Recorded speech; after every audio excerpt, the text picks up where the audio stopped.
When most people hear Viking, they imagine horn helmets, endless raids, and fire on the horizon.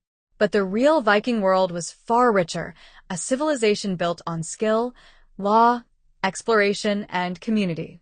The Viking Age began around the late 700s, in a landscape shaped by harsh winters, short summers, and rugged coastlines. Survival demanded creativity. So the people of Scandinavia became farmers, fishermen, traders, and when opportunity called, raiders. At the heart of every settlement stood the Longhouse, a massive wooden hall where families lived, worked, and told stories by firelight. These weren't crude huts.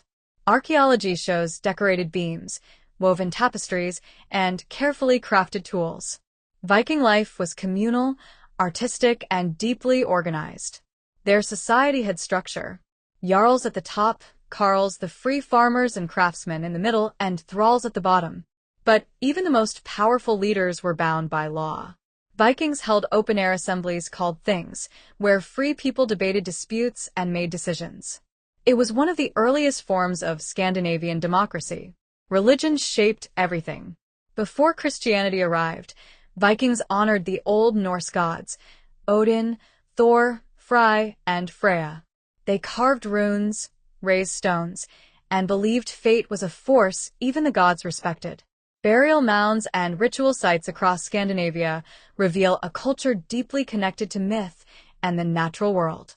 But their greatest achievement was the longship. Light, flexible, and fast, it allowed them to cross oceans, navigate shallow rivers, and strike deep inland. These ships carried them to England, France, Russia, the Middle East, even North America. They weren't just raiders, they were explorers and global traders. By the 11th century, Christianity spread, kingdoms unified, and the age of Viking raids faded. But the culture didn't disappear. It evolved, leaving behind laws, stories, craftsmanship, and a legacy of exploration that still shapes the modern world. So the Vikings weren't just warriors. They were builders, lawmakers, sailors, and storytellers. A people who carved their identity into wood, iron, and the sagas that still echo today.